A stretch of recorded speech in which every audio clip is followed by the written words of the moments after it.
Thank you, sir. Thank you very much. It's a pleasure to participate today, and thank you for inviting me to this very important event.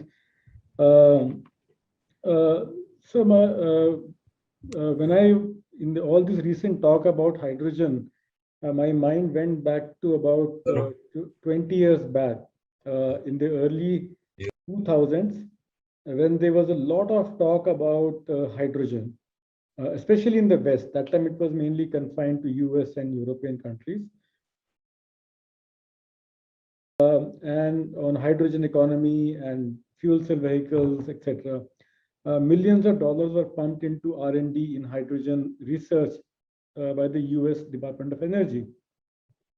Of course, at that time, a lot of research happened, but not much tangible products or commercialization of technologies happened. So, in the current thinking on all the focus on hydrogen, I be different this time. Is it do we see a repeat of the hype that we had last time, or is it something different this time? In my view, this time situation is significantly different from what we saw last time. We are in a completely different context and environment, and I think hydrogen is a serious contender for the energy mix going forward. And I say this for the following reasons. One is the obvious thing is the climate change, and the fact that we now understand and realize that we cannot meaningfully address climate change unless we address some of the hard to abate sectors in which the role of hydrogen is extremely important. I mean, there are some sectors in which without hydrogen use in those sectors, it's at this point, we can't conceive how we will eliminate the carbon emissions. For example, one of the studies that we are currently doing, in India's case, by 2050, the emissions, the total CO2 emissions, hydrogen use in various sectors can reduce by at least about 1,500 million tons, and maybe slightly more than that. So that's the scale of the potential of the fuel. Second is, because of climate, driven by climate change compulsions, demand will be created in various sectors, which will lead to an increase in demand. Today, we are just looking at about 5 million tons, which is predominantly consumed in ammonia and methanol and other sectors. There are projections that this 5 million tons could increase by about 6 times by mid-centuries, and driven by climate change concerns in other sectors. The most notable thing is steel. And third main thing is that with the cost reduction and innovation in various technologies, the cost of renewables has come down, solar and wind, especially solar. The cost of electrolyzers continues to come down. As a recent study by TERI itself has suggested, the rapid decline in cost of electrolyzers and future trends likely to continue by 2030. So my own sense is that because of these various reasons, hydrogen is going to be an important player in the coming decades, and contribute a reasonable part of the global energy mix. The current production in India is about 5 million tons, as I said, which is expected to become 28 or 30 million tons. Cost, yes, it's an issue today. If you talk about green hydrogen, the cost of green hydrogen is of the order of $5 or $6 per kg. There are some estimates it might be slightly more than that. It will have to come down to about $2 or so per kg if it has to compete with the hydrogen from steam reforming of natural gas and other sources. The heartening aspect is that the cost of the alkaline electrolyzers is reducing today. Recently, it was about 6 crores a megawatt. It is progressively coming down over the coming years. So you had posed some questions in the beginning. So let me try and attempt some thoughts on the issues that you had raised, especially on costing, affordability, and policy instruments, which, as you rightly said, will be very important in a country like India, where cost is an important issue. I see the role of hydrogen in three buckets. And I'm talking more about green hydrogen, because if you're really serious about climate, then progressively we will have to move from gray or blue towards green. So I'll mainly focus my thoughts on the green hydrogen. So first, the first category is those sectors where hydrogen is already used, right? So we have about 5 million tons of hydrogen, which is currently used in sectors like ammonia and methanol and some other industries, but mainly fertilizer and ammonia. So we already have an existing demand.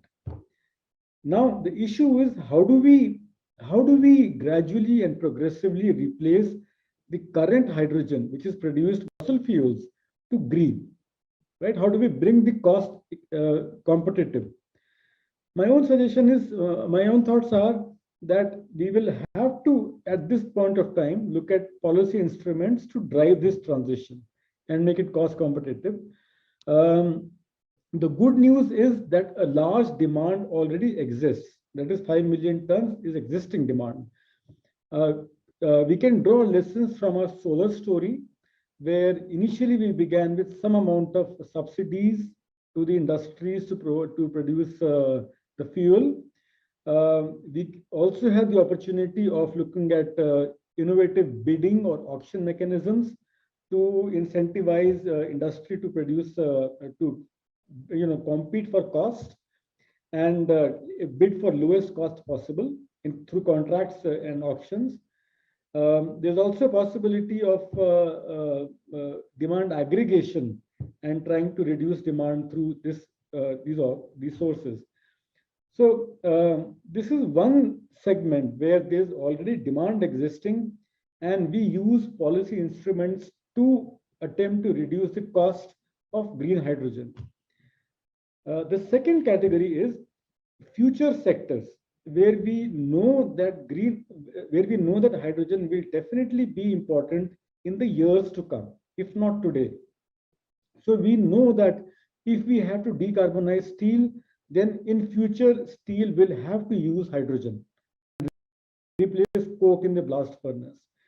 So that's inevitable, right? Otherwise we can't decarbonize steel.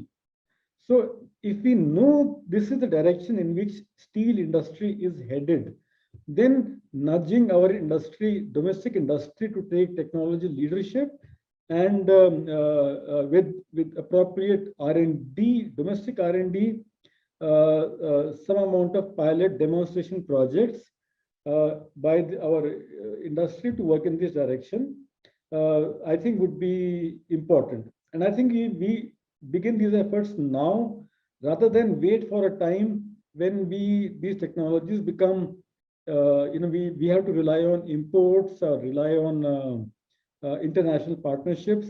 Why not we invest in these R&D now if we know this is the direction in which industry is likely to be headed? So these are sectors in which we know hydrogen will definitely be used in future. Third category, sir, is those sectors in which hydrogen is but not the solution. For example, transport sector.